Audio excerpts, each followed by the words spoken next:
한때는 자식 곁에서 노년을 보내는 것이 최고의 행복이라 믿었습니다. 늙어서 아들 가족과 함께 산다는 것, 그것은 과연 누구나 부러워할 효도받는 삶일까요? 아니면 하루하루 눈치 보며 숨죽여야 하는 살얼음판일까요? 오늘 들려드릴 이야기는 칠순을 맞이한 어느 은퇴교사의 고백입니다. 천륜의 정침을 믿고 아들 집으로 들어갔으나 딱 1년 만에 조용히 짐을 싸서 나올 수밖에 없었던 그의 사연. 그는 자식과 싸우지도 않았고 며느리를 탓하지도 않았습니다. 그저 짐 가방을 끌고 나오며 이렇게 되뇌었을 뿐입니다. 노년을 지탱하는 것은 핏줄이 아니라 이것이다. 평생 교단에서 학생들을 가르쳤던 그가 왜 가족이라는 울타리를 스스로 벗어나 홀로 서기를 선택했을까요? 그가 잃어버렸던 자존감을 되찾게 해준 두 가지는 과연 무엇이었을까요? 오늘 들려드릴 김영호 선생님의 이야기는 여러분이 생각하는 행복한 노후의 기준을 완전히 바꿔놓을지도 모릅니다. 제 이름은 김영호, 올해로 딱 70입니다. 은퇴 전에는 서울의 한 중학교에서 물리와 화학을 가르치는 과학 교사였습니다. 오늘 저는 지난 1년간 제가 겪었던 일을 여러분과 나누려 합니다. 저처럼 인생의 황혼기에서 자식과의 동거를 고민하는 분들에게 노년에 진짜 의지해야 할 것이 무엇인지 다시 한번 생각해보는 계기가 되었으면 합니다. 매일 해질 무렵이면 저는 서울 서대문구에 있는 이 낡은 빌라 5층 창가에 앉아 멀리 지하철이 지나가는 풍경을 바라보곤 합니다. 환하게 불 켜진 전동차 안에는 집으로 돌아가는 사람들로 가득 차 있죠. 저는 가끔 생각합니다. 저 사람들은 알까요? 돌아갈 집이 있고 기다려주는 사람이 있다는 게 얼마나 큰 행운인지 말입니다. 이 집은 1979년 제가 25살 때 교사 생활을 시작하며 마련한 보금자리였습니다. 사범대를 갓 졸업하고 서대문구의 중학교로 발령받았을 때였죠. 아내 미자와 함께 이 집에 들어오던 첫날을 잊을 수 없습니다. 우리는 마치 아이들처럼 들떠 있었죠. 아내는 시청과 광화문이 가까우니 주말마다 데이트하자며 웃었습니다. 그때의 우리는 상상조차 못했습니다. 언젠가 저 혼자 남아 텅 빈 방 안에서 시계 초침 소리만 듣게 될 날이 올 줄은요. 아내 미자는 2019년 봄 췌장암으로 먼저 떠났습니다. 벚꽃이 흐드러지게 피던 날이었습니다. 아내는 제 손을 꼭 잡고 여보, 밥 잘 챙겨 드시고 건강해야 해요 라는 말을 남기고 아주 편안하게 눈을 감았습니다. 아내의 식어갔던 손의 온기와 눈가에 맺혔던 눈물이 지금도 생생합니다. 그 후로 저는 이 5층짜리 낡은 빌라에서 혼자 지냈습니다. 꼬박 5년이 흘렀네요. 세월은 무심하게도 제 무릎 관절을 갉아먹었습니다. 퇴행성 관절염 때문에 엘리베이터 없는 5층을 오르내리는 일은 매일매일이 고문이었습니다. 3층과 4층 계단참에서 두어 번은 쉬어야 겨우 현관문에 닿을 수 있었죠. 거친 숨을 몰아쉬며 열쇠 구멍을 찾을 때면 젊은 시절 단숨에 옥상까지 뛰어 올라가 서울 야경을 보던 제 모습이 떠올라 서글퍼지곤 했습니다. 시간은 참 잔인한 도둑입니다. 제 체력을 훔쳐갔고 아내를 데려갔으며 미래에 대한 기대마저 앗아갔으니까요. 사실 경제적으로는 크게 쪼들리지 않았습니다. 관리비와 공과금은 한 달에 10만 원 남짓, 노인 혼자 쓰니 많이 나올 리 없죠. 생활비 70만 원은 주로 재래시장에서 장을 보거나 가끔 외식하는 데 썼고 병원비 15만 원 정도는 정형외과 물리치료와 약값으로 나갔습니다.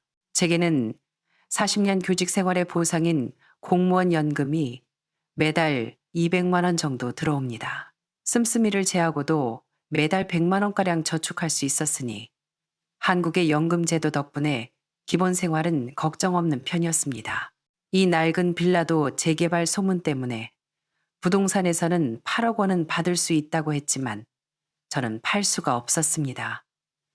이곳엔 아내와의 추억이 너무 많이 묻어 있었으니까요.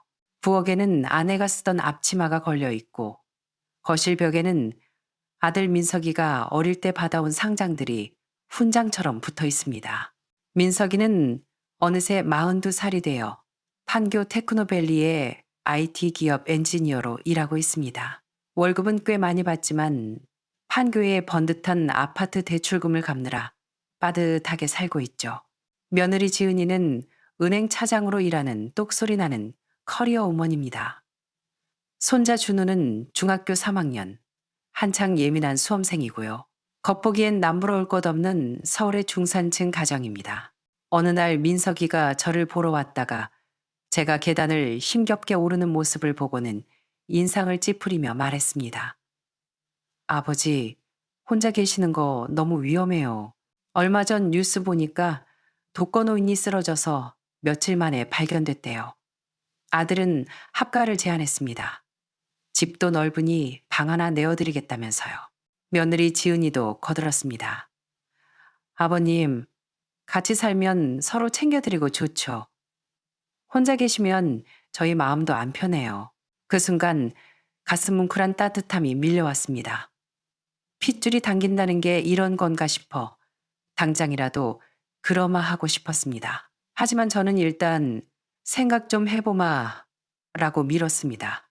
내심 이곳의 모든 추억을 정리할 준비가 되었는지 확신이 서지 않았기 때문입니다. 하지만 주변 이웃들도 경비원 아저씨도 다들 권유하더군요.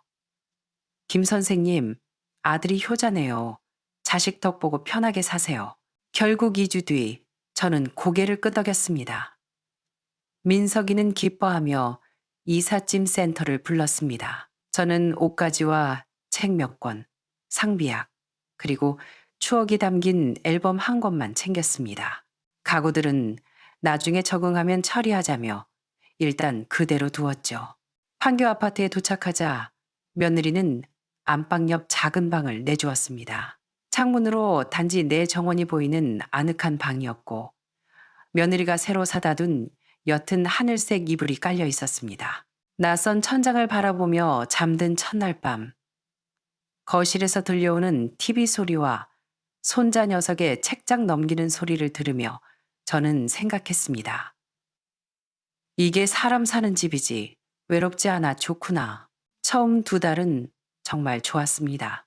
아침 식탁엔 따뜻한 국과 반찬이 올랐고 며느리는 출근 준비로 바쁜 와중에도 제 식사를 챙겼습니다. 저녁이면 식탁에 둘러앉아 이런저런 이야기를 나눴죠.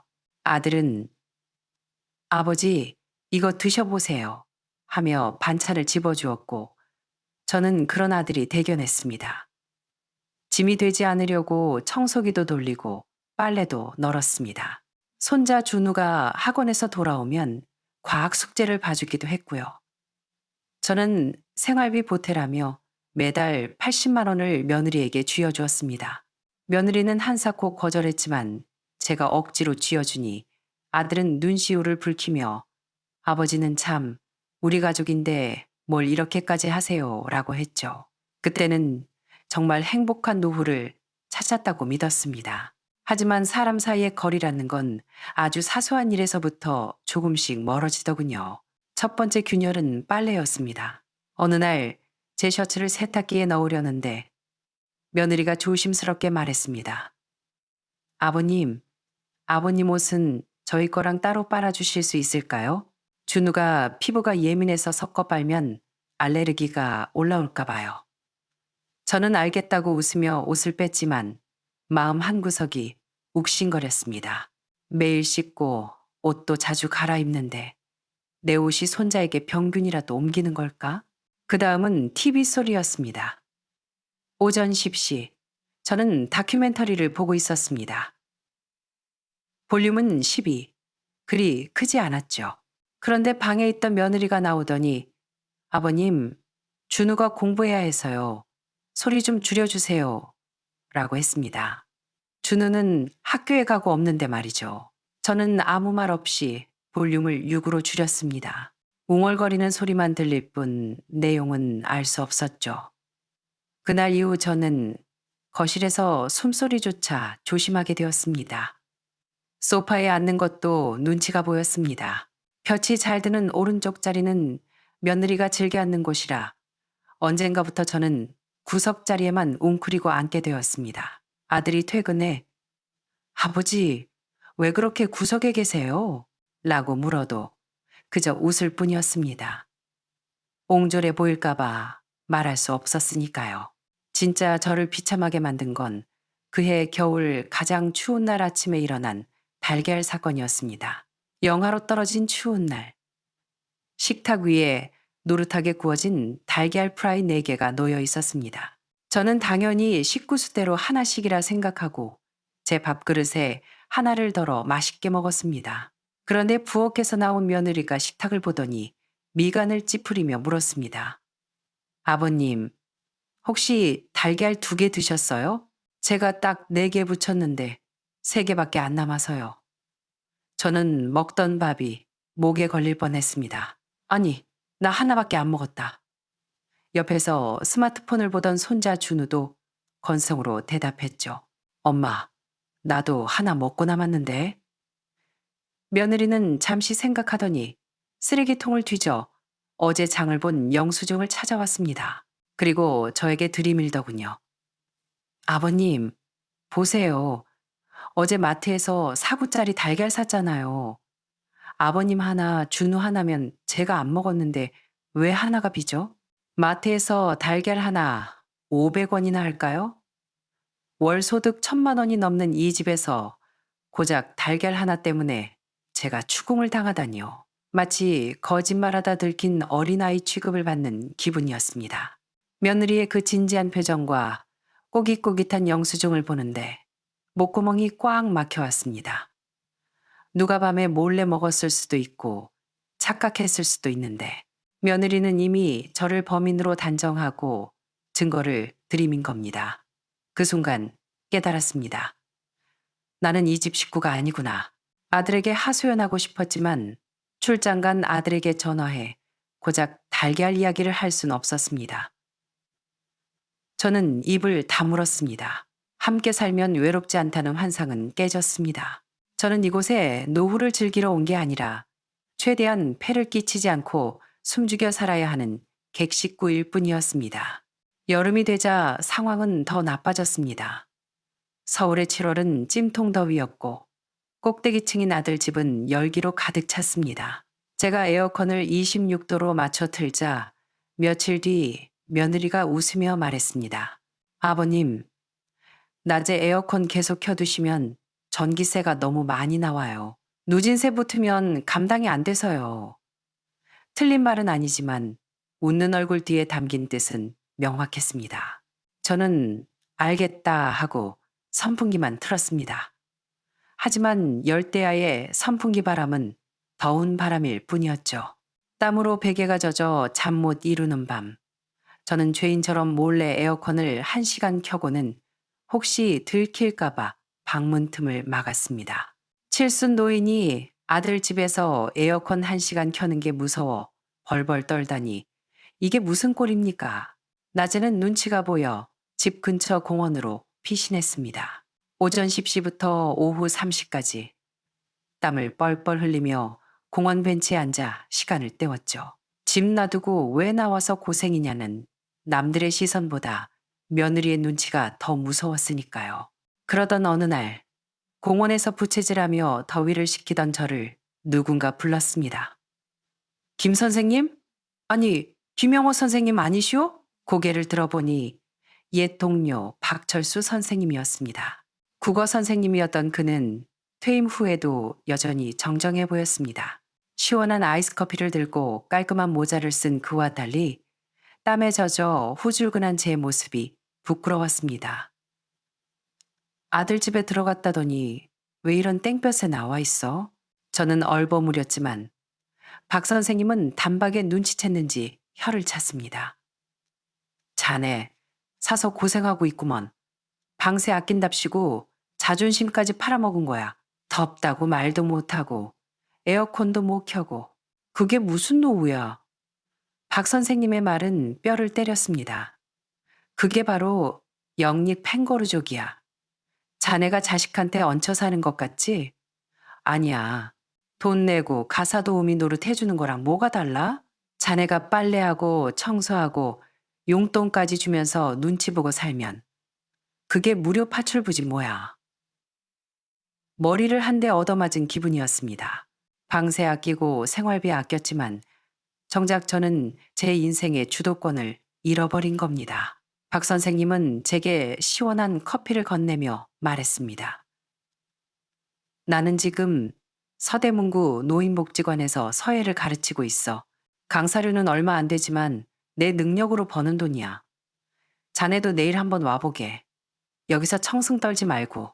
다음 날 저는 박 선생님을 따라 노인복지관에 갔습니다.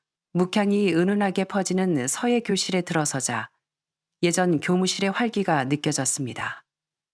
이분은 김영호 선생님이십니다. 과학 선생님이셨고 글씨도 아주 잘 쓰십니다. 박 선생님의 소개에 여기저기서 선생님, 반갑습니다, 선생님. 이것 좀 가르쳐 주세요. 하는 인사가 쏟아졌습니다. 아들 집에서는 그저 눈치 보이는 노인이었던 제가 여기서는 다시 김 선생님이 된 겁니다. 저는 복지관에서 행정보조 일을 시작했습니다. 한 달에 활동비로 50만 원 남짓 받는 작은 일이었지만 그 돈은 아들이 주는 용돈과는 차원이 달랐습니다.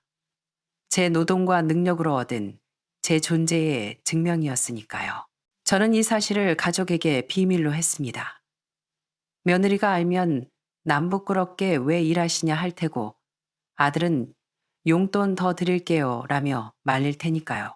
저는 매일 아침 산책 다녀오마 하고 집을 나서 복지관으로 출근했고 오후 3시면 집에 돌아와 아무 일 없었던 듯 지냈습니다. 그리고 저는 저축을 시작했습니다. 연금 200만 원과 활동비를 합쳐 매달 150만 원씩 저만 아는 인터넷 뱅킹 계좌에 차곡차곡 모았습니다. 5개월이 지나니 꽤 큰 돈이 모이더군요. 통장에 찍힌 숫자가 늘어날수록 제 구겨진 자존심도 조금씩 펴지는 것 같았습니다. 그러던 어느 날 밤, 안방에서 들려오는 아들 부부의 대화를 듣게 되었습니다. 여보, 아버님 언제쯤 시골 친척 댁에 가신대? 다음 달에 우리 친정엄마 올라와서 좀 계시다 가실 텐데. 집이 너무 좁잖아. 며느리의 목소리였습니다. 글쎄, 준우도 고3 올라가는데 아버님 계시니까 공부에 방해된다고 하고 나도 참 난감하네. 아들이 한숨을 쉬며 대답했습니다. 시골 친척댁? 우리는 서울 토박이라 시골에 갈 곳이 없는데 아들은 저를 보내고 싶어 둘러댄 모양이었습니다. 그리고 준우 공부에 방해된다는 말. 가슴이 철렁 내려앉았습니다. 내 존재가 사랑하는 가족에게는 참아야 하는 불편함이었던 겁니다. 저는 결심했습니다. 더 이상 이들의 인내심에 기생하며 살지 않겠다고 다음 날부터 저는 아들 몰래 방을 보러 다녔습니다.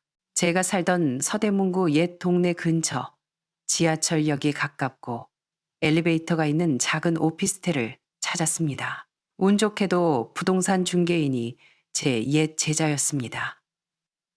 어구 선생님, 여긴 웬일이세요? 머리가 희끗해진 제자 녀석은 제가 혼자 살 집을 구한다고 하자 시세보다 저렴하게 깨끗한 원룸을 소개해 주었습니다. 보증금 2천만 원에 월세 60만 원. 저는 일시불로 1년 치월세를 내고 계약했습니다. 선생님, 제가 도배랑 장판은 새로 싹 해놓을게요. 필요하신 거 있으면 말씀만 하세요. 제자의 따뜻한 배려에 눈시울이 뜨거워졌습니다. 이사 준비는 은밀하게 진행했습니다. 복지관에 갈 때마다 짐을 조금씩 옮겨다 놓았죠. 중고 가전 매장에서 작은 냉장고와 TV를 샀고 창가에는 작은 화분도 하나 놓았습니다. 벽에는 제가 직접 쓴 붓글씨 표구를 걸었습니다. 청빈이 존엄, 빈빈 얼춘옌, 맑은 가난이 오히려 존엄하다. 비록 10평 남짓한 좁은 방이었지만 그곳은 온전히 저만의 왕국이었습니다. 어느 수요일, 아들은 부산으로 출장을 갔고 며느리와 손자가 집을 비운 사이 저는 마지막 짐을 챙겼습니다. 남길 건 남기고 가져갈 건 챙겨서 캐리어를 끌고 나왔습니다. 식탁 위에는 며느리에게 쓴 짧은 편지와 손자 준우를 위한 용돈 봉투를 남겼습니다. 학교에서 돌아오는 준우를 아파트 입구에서 기다렸다가 만났습니다. 할아버지, 어디 가세요? 할애비가 복지관 친구들이랑 지낼 일이 있어서 당분간 나가서 살기로 했다. 준우야, 이거 할애비가 주는 용돈이다. 엄마 몰래 맛있는 거 사 먹어라. 할아버지, 혹시 엄마가 눈치 줘서 가시는 거예요? 녀석이 제법 컸다고 핵심을 찌르더군요.